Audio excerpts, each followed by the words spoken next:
This is what happened to every lost SpongeBob character, starting off with the iconic duo of Mermaid Man and Barnacle Boy, who we are first introduced to in Season 1 when SpongeBob and Patrick see their show on television and decide that they want to become superheroes themselves, although they do this far less successfully. Creatures of the deep, assemble! And so, after once again annoying Squidward to his limit, he then tells SpongeBob and Patrick that if they really want to see Mermaid Man and Barnacle Boy, then they should just go to the retirement home. Which then leads them to discovering that this superhero duo isn't quite as sharp as they once were. I want to eat my meatloaf. If you don't get out of here, then by the power invested in me, I now pronounce you man and wife. However, never one to take no for an answer, SpongeBob then devises a series of schemes, which include spray painting their invisible car, and even dressing up as an old lady being mugged, so that Mermaid Man and Barnacle Boy will come out of retirement and save him. Help! Help! Help! It's working. Why, are you here to rescue little old me? Pipe down! You can wake Mermaid Man and he's ornery when his nap is disturbed. Although, it's not any of these schemes that actually work, but rather SpongeBob and Patrick are just so annoying that the superhero duo finally snaps, and once more rekindles their superpowers just to get them to go away. Sea creatures, attack! Pinch me, I must be dreaming. And from this point onwards, Mermaid Man and Barnacle Boy are an incredibly hilarious force of good, living out of their notorious secret lair and taking on any foes that come their way, with the most notable of these foes being Man Ray and Dirty Bubble. World domination! Tell him we want world domination! Oh, and make him eat dirt! In addition to the domination thing. And these battles between good and evil became so iconic that they forever etched themselves into SpongeBob history. I mean, even Patrick's scene with Man Ray alone has spawned countless memes. And if that's the case, this must be your wallet. That makes sense to me. Then take it. It's not my wallet. However, by far my favorite appearance comes from Season 3's Mermaid Man and Barnacle Boy 5. As right from the start of the episode, we immediately see that Barnacle Boy is sick of being treated like a young sidekick. I'm 68 years old and I want a Krabby Patty. Your pipsqueak is getting cold. Shall I feed you? Feed this, old man. And so, this then brilliantly sets up Barnacle Boy's villain arc, as he decides that in order to gain Bikini Bottom's respect, he's going to join the Evil Alliance. Nighty-night, you old goat! Nighty-night. Will you tuck me in? And honestly, for a while, he looks pretty unstoppable, as the Evil Alliance stomp their authority by serving Mermaid Man explosive ice cream, before then terrorizing the locals of Bikini Bottom. Oh, shine the flashlight in that car, Man Ray. With pleasure. Hey, man, that's not cool. However, this is where the episode truly ramps up, as Mermaid Man then rounds up all of the main cast of Bikini Bottom to take down Barnacle Boy, which, after a long and brutal fight, finally works, as instead of gloating in victory, Barnacle Boy simply wants to be treated as an equal. Need a hand? Super pal.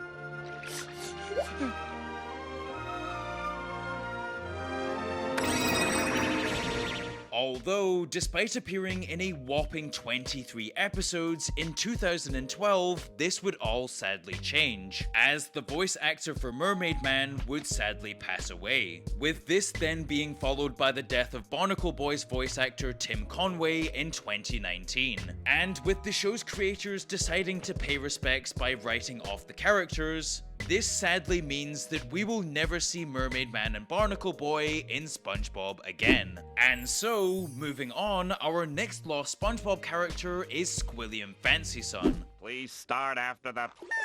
Sounds as though you've got a dying animal to attend to, eh, old chum? And we first see Squilliam FancySon in the iconic Season 2 episode Band Geeks, where he immediately sets the tone for his pretentious antagonistic personality by berating Squidward for working in the service industry. Oh, I knew it! You don't even have a band!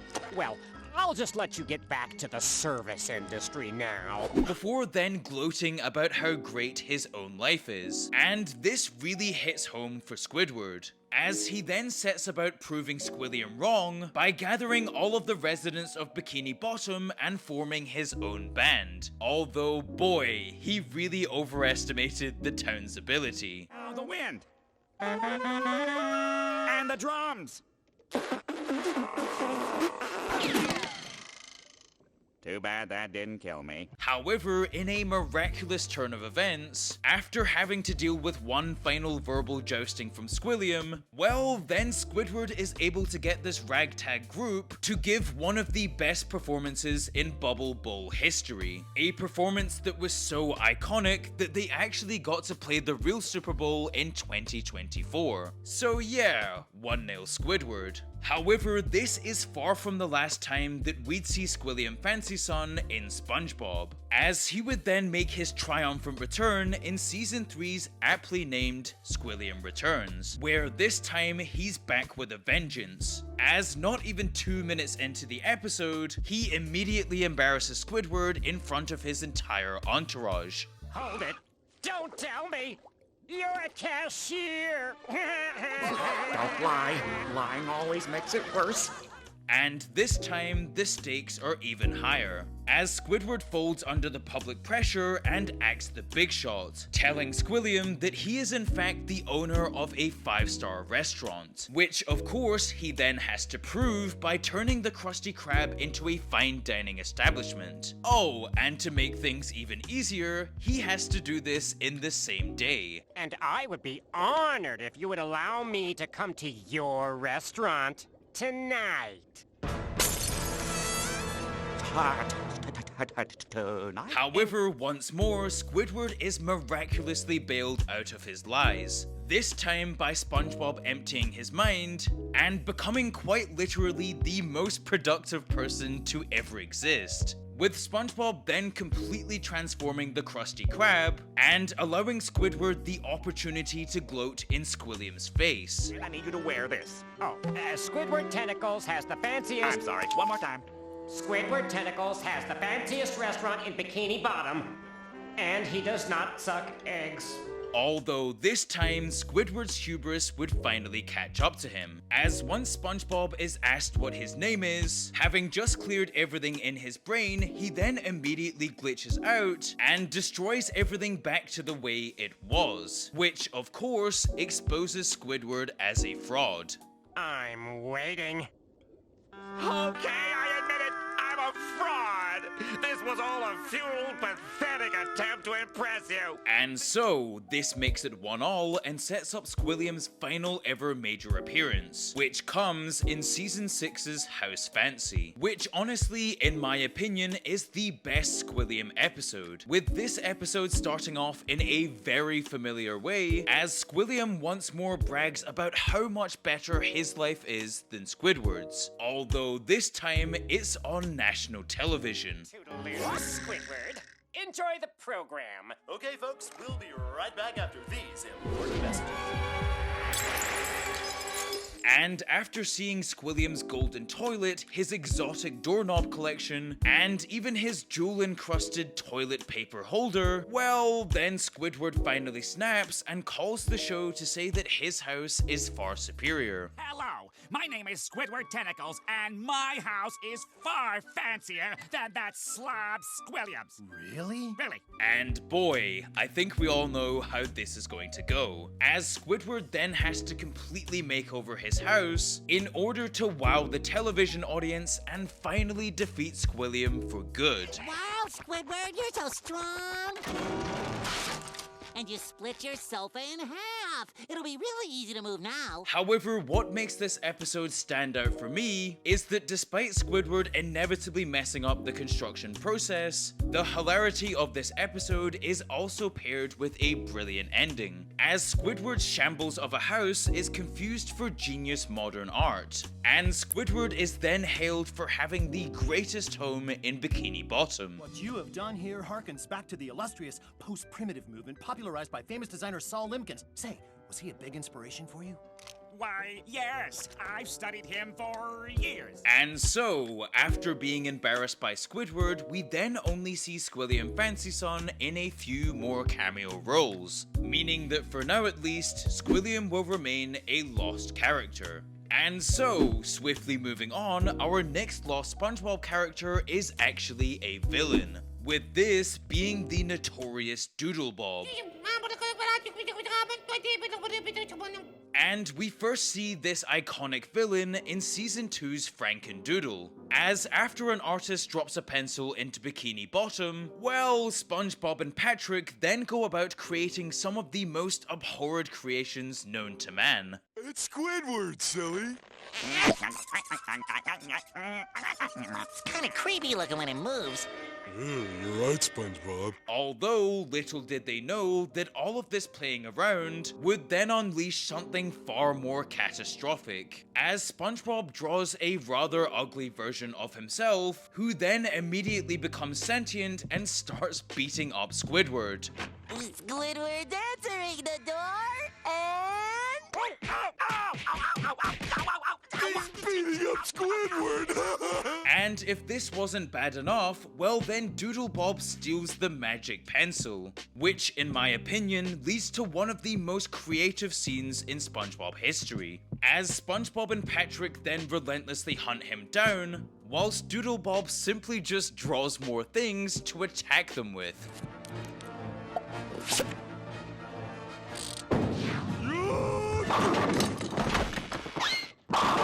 You okay, Patrick? Finland! And so, this back and forth then takes on many forms, as SpongeBob then tries to rub out DoodleBob but forgets his arm, which DoodleBob then uses to redraw himself and go on the all-out offensive in order to try and erase SpongeBob forever. What do you think you're doing, Doodle? You, Doodle. Me, SpongeBob. However, of course, since SpongeBob is worth over $13 billion, he was never truly going to be erased, as he's then finally able to trap DoodleBob in a drawing where he belongs. Page for Mr. Doodle.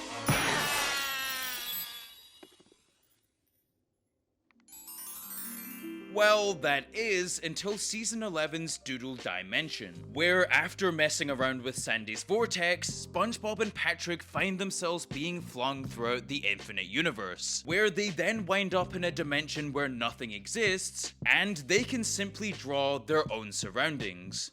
Hey! Oops, forgot to draw the ground. However, after the pair start to miss their lives in Bikini Bottom, well, then they start to draw everything that they miss, with Patrick in true Patrick style, then completely messing this up by drawing SpongeBob, who is already right next to him, and ending up with DoodleBob. You know who I miss most of all? SpongeBob! Patrick, I'm right here. And boy, this time things are a lot more dire for SpongeBob and Patrick, as DoodleBob is now a giant who has a lot more tools at his disposal. Tools which he uses to bury SpongeBob and even kidnap Patrick in a Mario-esque way. Don't worry, Patrick. I'm coming for you. Good to know! And so, how are the boys going to escape this time? Well, in a rather genius move, SpongeBob then has a flashback to the balloon that they were playing with at the beginning of the episode and decides that this is their way out, as he then draws a makeshift balloon, which leaves DoodleBob as well as the rest of his Doodle minions in the dust. Here, Patrick.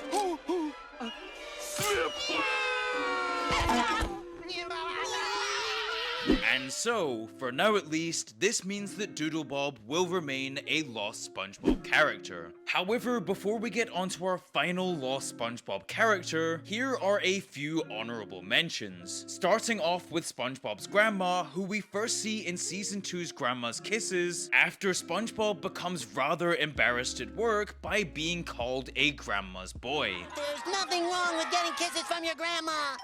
No! Especially if you're a big baby! And honestly, this episode is incredibly sad, because SpongeBob's grandma is just such a sweet old lady who now has to deal with SpongeBob acting overly mature. But what am I going to do with all these fresh baked cookies? Sorry, grandmother. We adults don't partake in the consumption of sweets. Right, Patrick? Keep 'em coming, Granny!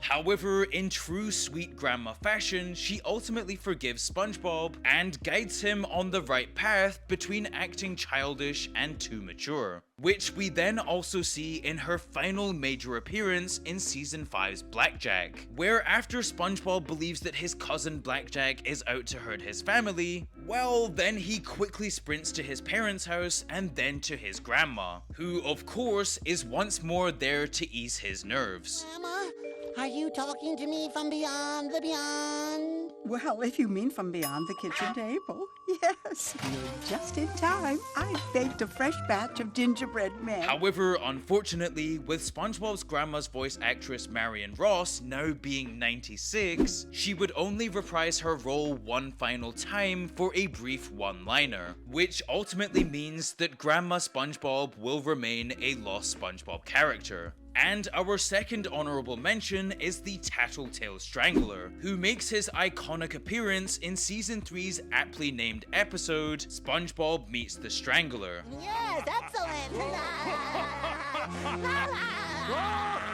You see, after SpongeBob discovers someone littering on his patrol, well, in true SpongeBob fashion, he then immediately calls the police. Sir, I will have you know it's against the law to litter. What are you gonna do? Call the police? Yes. However, little does SpongeBob know that he's just told on one of the most hardened criminals in all of Bikini Bottom, who, as luck would have it, then immediately breaks free from his police custody before putting on a flimsy disguise and tricking SpongeBob into making him his bodyguard. Listen, kid, I could be your bodyguard. Here's my card. Looks good to me.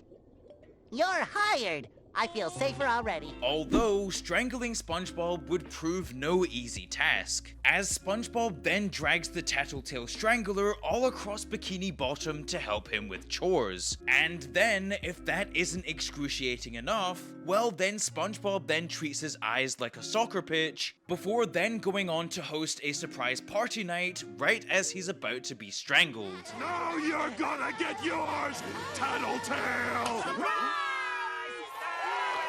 And in one of my personal favorite moments in SpongeBob history, the Tattletale Strangler becomes so enraged with SpongeBob that it's actually he that ends up fleeing from Bikini Bottom. Wait, bodyguard! I need protection! Step on it! I'm being chased by a maniac! I'm not safe! Come back! However, after being locked up behind bars, we would never see the Tattletale Strangler in Bikini Bottom ever again. And so, for the moment you've all been waiting for, our final lost SpongeBob character is none other than King Neptune. You see, right from the very beginning of SpongeBob, King Neptune has always been an incredibly important character. I mean, just think about how many times you've heard a resident of Bikini Bottom saying phrases such as "Dear Neptune" in their day-to-day conversations. Oh, Neptune. As throughout the entirety of the SpongeBob series, King Neptune, God of the Sea, has ruled with an iron fist, which can initially be seen in Season 1's Neptune Spatula, when he simply has enough of Patrick talking and thus evaporates him. Is the new royal fry cook, and you... Silence!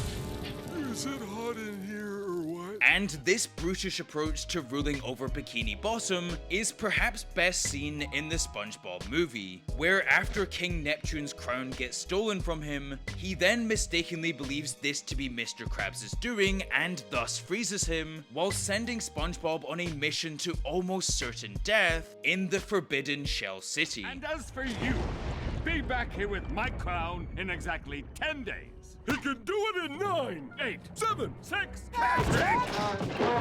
And I think the funniest part about all of this is the fact that even after SpongeBob gets Neptune his crown back, well, Neptune doesn't even think to unfreeze Mr. Krabs. In fact, if he hadn't have been reminded by his daughter Princess Mindy, well then Mr. Krabs may very well be frozen to this day. Daddy, haven't you forgotten something?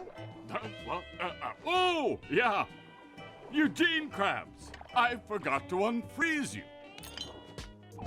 And so, at this point, you may be wondering, whatever happened to King Neptune? I mean, his last major appearance was all the way back in Season 10's Trident Trouble, and after a minor role in Season 11's High Sea Diving, well, then King Neptune just seemed to disappear. Well, as a lot of you know, King Neptune has changed a lot over the years. So much so that he's had multiple different voice actors for different eras of the show. And not just that, but the character himself has changed drastically also. And with all of these creative differences piling up, the showrunners for SpongeBob decided that the character was no longer worth the hassle. And thus, King Neptune will remain a lost SpongeBob character.